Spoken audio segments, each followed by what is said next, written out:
अला सय्यदिल अंबिया वल मुरसलीन व अला आलिहि व सहबिहि अजमाइन अम्मा बाद। अऊज़ु बिल्लाहि समीइल अलीम मिनश शैतानिर रजीम बिस्मिल्लाहिर रहमानिर रहीम व इन्नका लअला खुलुकिन अज़ीम। सदक़ल्लाहुल अज़ीम व सदक़ रसूलुहुन नबियुल करीम व नहनु अला ज़ालिका लमिनश शाहिदीन वश्शाकिरीन वल्हम्दुलिल्लाहि रब्बिल आलमीन। इन्नल्लाह व मलाइकतहु युसल्लूना अलन नबी या अय्युहल्लज़ीना आमनू सल्लू अलैहि व सल्लिमू तस्लीमा। अल्लाहुम्मा सल्लि अला सय्यदिना व मौलाना मुहम्मदिन मअदनिल जूद वल करम व आलिहि व बारिक वसल्लिम। तमाम तारीफ़ें हम्द व सना अल्लाह ताला जल्ल मजदुहुल करीम के लिए। हर किस्म के दुरूद व सलाम नबी रहमत सल्लल्लाहु अलैहि वसल्लम की ज़ाते वाला सिफ़ात के लिए। आज का जो उन्वान है वो हमा पहलू उन्वान है।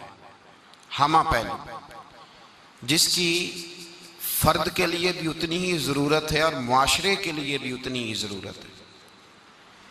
अगर इखलाकी कदरें किसी मुआशरे की बहाल हो जाएं तो वो मुआशरा दुनिया में जी जाता है, वो जीने लगता है।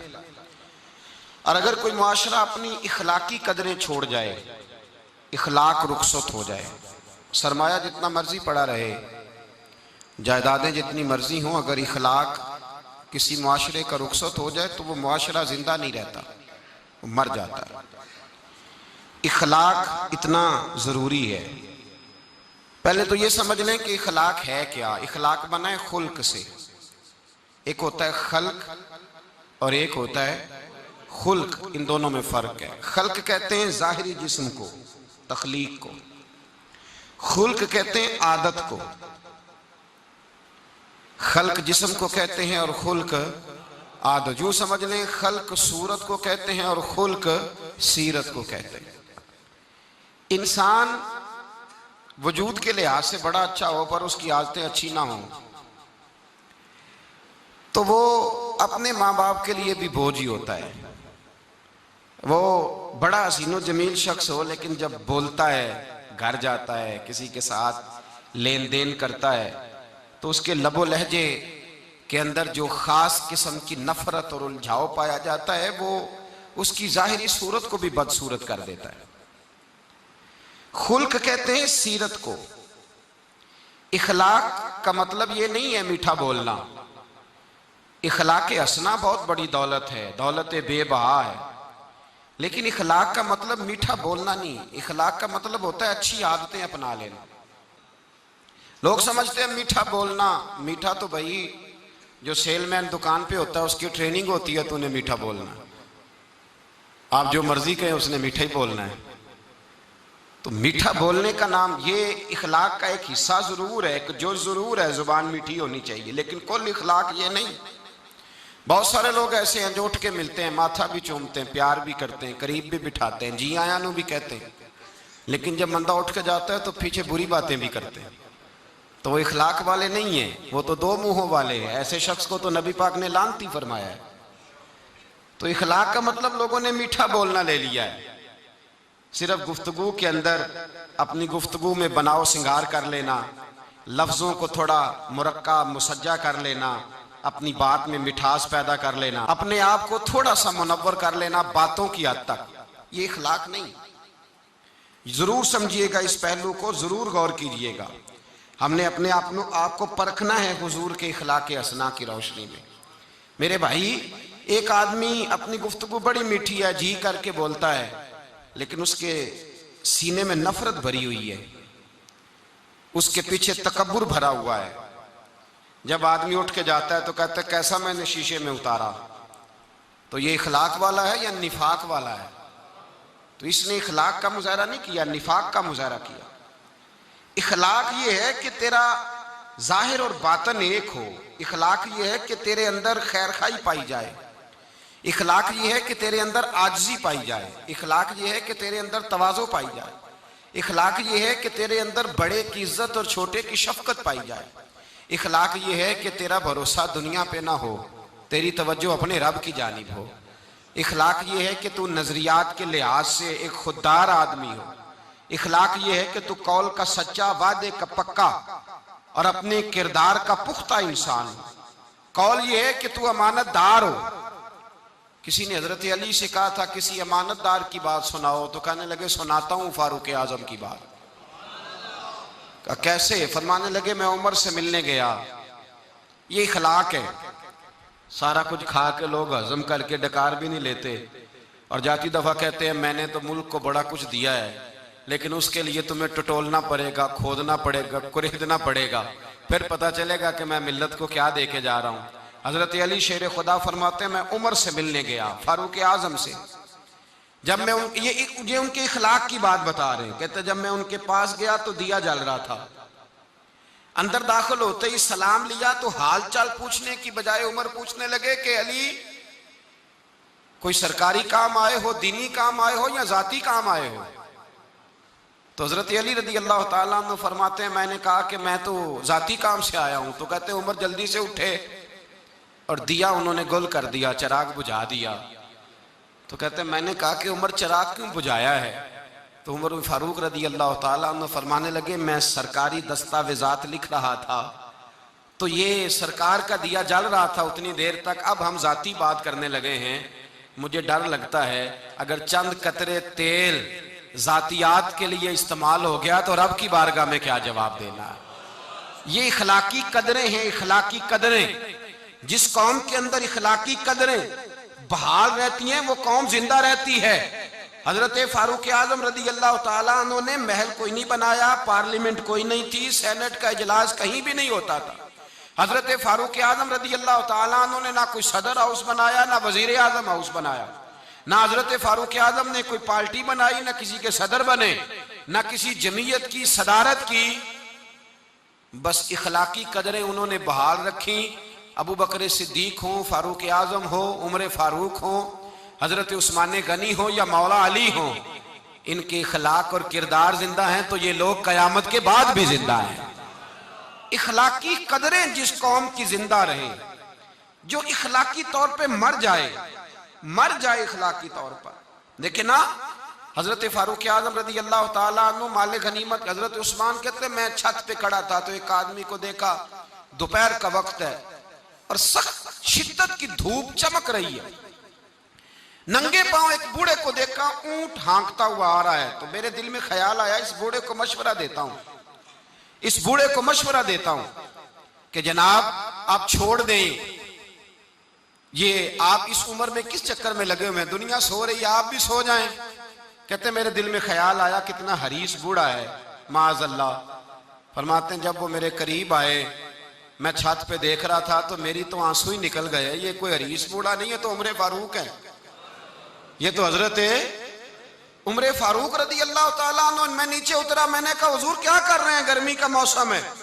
कहने लगे ये माले गनीमत के ऊंट भाग गए थे तो संभालता फिरता हूं।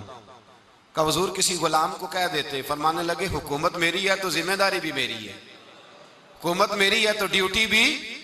इखलाकी कदरें जब किसी कौम की इखलाकी कदरें, काजी शुरैह रहमतुल्लाह ताला अलैह हजरत अली शेर खुदा के काजी थे, हजरत मौला अली शेर खुदा रदी अल्लाह ताला उन्होंने मुतय्यन किया था। वो आए हजरत अली के पास काजी साहब और आके कहने लगे हुजूर मेरा इस्तीफा कबूल कर ले, मैं चीफ जस्टिस नहीं बन सकता, मैं उमूर नहीं चला सकता अदालत के। तो हजरत अली ने फरमाया काजी साहब क्या हुआ? कहने लगे दो पार्टियों का मुकदमा मेरे पास था, तो कल एक पार्टी 10 किलो खजूरें लेके आ गई है मेरे पास। तो हजरत अली फरमाने लगे आपने कबूल कर ली हैं? कहने लगे जरूरत थी मैं कबूल कर लेता। मैंने उनसे कहा है कि खबरदार, तुमने सोचा कैसे, झिड़क दिया है, कबूल नहीं की। तो कहा फिर आप इस्तीफा क्यों दे रहे हैं? तो ये उम्मत मुस्लिमा की खलाकी कदरें हैं, ये उम्मत मुस्लिमा का रंग है। अपनी मिल्लत पर कयास अक़वाम मगरिब से न कर, खास है तरकीब में कौमे रसूल हाशमी। ये कदरें हैं मिल्लत इस्लामिया की। काजी साहब कहने लगे हुजूर उन लोगों ने मेरे बारे में सोच लिया है कि मैं रिश्वत ले सकता हूं, वो सोच लिया है कि मैं पैसे पकड़ लूंगा। 10 किलो खजूरें ले आए, तो जिसके बारे में कौम सोच लेना कि रिश्वत ले सकता है, सोच भी ले, वो बंदा काजी बनने के काबिल है। मेरे रसूल पाक अलैहिस्सलातु सलाम ने इखलाकी कदरें, मेयार बुलंद किया। इखलाकी कदरों का मेयार लोगों पर बोझ बन जाता था। अगर किसी का एक पैसा किसी के हाथ आता था, उसको रात नींद नहीं आती, जीना मुहाल होता था, ये इखलाक था। साथ वाला पड़ोसी बेचैन होता था तो इस घर में भी किसी को नींद नहीं आती थी, ये इखलाक था। हजरत उस्मान गनी रज़ी अल्लाह ताला अन्हु अगर मालदार हैं तो जिस भूखे की भूख का पता चला है, उस्मान गनी ने अपने कंधे पे तोड़ा रख के उसके घर पहुंचाया है। ये इखलाकी कदरें थी। अगर हजरत बिलाल हबशी रज़ी अल्लाह ताला अन्हु का रंग काला है, होंठ मोटे हैं, पड़े हुए नहीं हैं, लेकिन वो जब भी आके खड़े होते थे सारे कुरैशी हाशमी खड़े होकर उनका इस्तकबाल करते थे। इखलाकी कदरें जिस कौम के अंदर मजबूत होती हैं, हमारे तो घरों में सत्यानाश हो गया इखलाक का, घरों में सत्यानाश। बेटा शिकायत करता है, मैं हुकूके वालिदैन पे बयान कर रहा था, एक बच्चा बाद में मुझे मिला, कहने लगे साहब एक दुखड़ा भी सुन लो थोड़ी देर के लिए, आपने बड़ी अजमतें बयान की माँ बाप की, एक दुखड़ा भी सुन लो। मैंने कहा सुनाइए। कहने लगे अगर अब्बा राजी उससे हो जो जेब ज्यादा गर्म करे, अगर अम्मा गीत ही उसके गाए जो अम्मा को पैसे ज्यादा कमा के ला के दे, तो मैं गरीब हूं तो बताए मैं अम्मा को राजी कैसे करूं। जहां इखलाकी कदरों का ये हाल हो कि बच्चे सोचने लगे पैसे होंगे तो बाप राजी होगा, पैसे होंगे तो अम्मा राजी होगी, यहां ये हाल हो कि पीर शेख सूफी जिसने गरीब मुरीद का ख्याल रखना था कि इस बेचारे ने कपड़े पहने के नहीं, रोटी खाई के नहीं, जिसने ख्याल रखना था, अगर उसका ही मतमा नजर ये हो कि मुझे आएगा कहां से, माड़ा आया तो उसको कहा लंगर खाता ही सेहत केजदी रही है और फिर सुना, और तगड़ा आ गया तो पीर साहब गाड़ी का दरवाजा भी खुद खोल रहे हैं, पीर साहब बोटियां डाल डाल के दे रहे हैं, कहते हैं रात ख्वाब आई थी कि सवेरे तो मिलने आएगा, तू आया नहीं, मैंने तुझे मंगाया है। अगर इखलाकी कदरों का हाल ये हो जाए कि वो लोग जिन लोगों ने इखलाकी हसना का दर्स देना था, इन्होंने प्यार सिखाना था, मोहब्बत, वहां ये हाल हो कि मतमा नजर पैसा हो जाए, वहां अगर ये अंदाज हो। और ये एक पहलू दूसरा भी है, दूसरा भी है। मैं एक और बात भी कहा करता हूं, मैं कहता हूं अब्बा गरीब हो तो बच्चे फरमाबरदार नहीं होते, अब्बा तगड़ा हो ना, पता हो इसके हाँ हिस्से में 2-3 मुरब्बे जमीन है तो पैर दबाते हैं। हमारे बुजुर्ग फरमाया करते थे, कहते थे 2 कनाले नहीं देनी किसी को भी जिंदगी में। तो जनाब कैसे? कहने लगे अगर सारा कुछ हाथ काट के दे दिया तो पैर ही कोई नहीं दबाएगा। बच्चे भी उस हालात ये होते कि लोग ये तसव्वुर नहीं करते कि इखलाक और चीज का नाम है, दुनियादारी और चीज का नाम है। अपने इखलाक पर मेहनत करनी चाहिए, अपने मामलात को संवारना चाहिए, देखना चाहिए कि मेरा फला आदमी से रिश्ता किस किस्म का रिश्ता है, दुनियादारी का ताल्लुक है, लालच का रिश्ता है, झूठ और दगे का रिश्ता है। लोग सोचते ही नहीं, जो मुंह में आता है कह देते हैं, जो बात होती है बयान कर देते हैं। मेरे मुस्तफ़ा करीम अलैहिस्सलातु सलाम सहाबा के इखलाकी पहलुओं पे तवज्जो देते, हुजूर हिलम का, हौसले का, तहम्मुल का, बुर्दबारी का, सखावत का दर्स देते। इसलिए इखलाकी कदरें बड़ी मजबूत थी।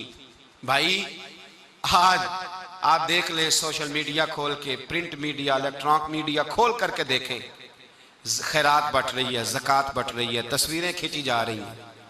हजरत सैयदना उसामा बिन जैद बीमार हो गए, इमाम हुसैन को किसी ने बतलाया कि मेरे रसूल पाक का गुलाम बीमार हो गया है। हजरत इमाम हुसैन तीमारदारी करने गए, कदम रखा, हजरत उसामा हुजूर के महबूब थे, कदम रखा कमरे में तो जनाब उसामा ने इमाम हुसैन का चेहरा देखा तो चीख ही निकल गई, तड़प के रोए, कहने लगे मेरी मौज नहीं लग गई, हुजूर के जलवे मुझे नजर आ गए। इमाम हुसैन अंदर दाखिल हुए तो जनाब उसामा बिन जैद ने बाजू पकड़ा और सीने पे रख लिया। हजरत उसामा बिन जैद तड़प के रोए। इमाम अली मकाम कहने लगे भाई रोते क्यों हो, बात बताओ।